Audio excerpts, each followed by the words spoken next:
Guys, KGF 2 के अधीरा और मुन्ना भाई के नाम से मशहूर बॉलीवुड एक्टर संजय दत्त की एक्टिंग और डायलॉग की पूरी दुनिया दीवानी है। लेकिन ये उनकी जिंदगी का एक सच है। उनकी जिंदगी का एक दूसरा सच भी है कि वो कई बार अपनी गलत आदतों की वजह से लोगों के निशाने पर रहे हैं। और इस बात का खुलासा उन्होंने हाल ही में दिए एक इंटरव्यू में खुद किया। दरअसल उन्होंने इस इंटरव्यू में अपने कैंसर स्ट्रगल के साथ साथ उस बुरे वक्त के बारे में भी बताया जब वो ड्रग की लत का शिकार हो गए थे। और सबसे हैरानी की बात यह है कि वो ये ड्रग्स लड़कियों के सामने कूल दिखने के लिए लेते थे, लेकिन धीरे धीरे हालत इतनी ज्यादा खराब हो गई कि लोग उन्हें चर्सी और नशेड़ी बुलाने लगे थे।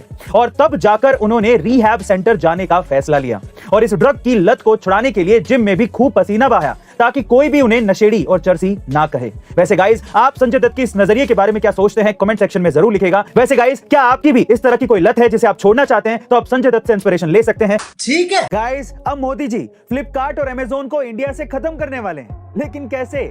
दरअसल गवर्नमेंट ऑफ इंडिया ने ONDC यानी कि open network for digital commerce platform launch कर दिया है, जो कि बिल्कुल एक ई-कॉमर्स प्लेटफॉर्म की तरह ही है, जैसे कि अभी अमेज़न और फ्लिपकार्ट है।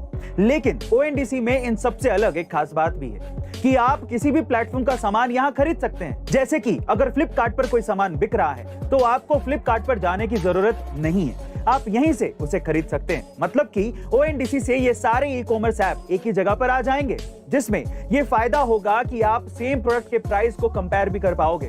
बहरहाल गवर्नमेंट इसे अभी कुछ ही सिटीज में टेस्ट कर रही है और अगर ये सक्सेसफुल रहा तो अमेज़न और फ्लिपकार्ट को आने वाले समय में बहुत भारी नुकसान हो सकता है। लेकिन गाइस, आपको क्या लगता है कि इंडिया का ये ऐप अमेज़न और फ्लिपकार्ट को टक्कर दे पाएगा?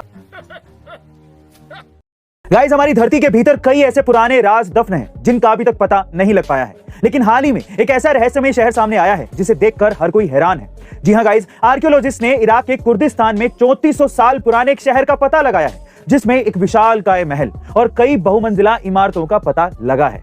वहीं शहर में चीनी मिट्टी के बर्तन और 100 साल से भी ज्यादा पुराने अभिलेखागार भी मिले हैं। और सबसे चौंकाने वाली बात यह है कि शहर में इमारतों की दीवारें मिट्टी की बनी हुई हैं, जो कई सालों तक पानी में डूबी रहने के बावजूद भी बेहद अच्छी स्थिति में है। दरअसल ये शहर 1350 BC के दौरान आए एक भूकंप की वजह से पूरी तरह से पानी में डूब गया था। और अब जब इराक में जलवायु परिवर्तन की वजह से ज्यादा गर्मी पड़ी तो यहाँ का पानी सूख गया और ये शहर वहाँ के स्थानीय लोगों को दिखाई देने लगा। बहरहाल इस शहर को आर्कियोलॉजिस्ट टीम ने प्लास्टिक से ढक दिया है, क्योंकि उनका ये मानना है कि अभी भी इस शहर में कई पुराने राज दफन है। वैसे गाइस, आपको इस शहर की रहस्यमय तस्वीरों को देखकर कैसा लगा? कमेंट सेक्शन में जरूर लिखेगा। और ऐसे अमेजिंग वीडियोस के लिए शेयर, सब्सक्राइब एंड लाइक। मिलता है अगली वीडियो में।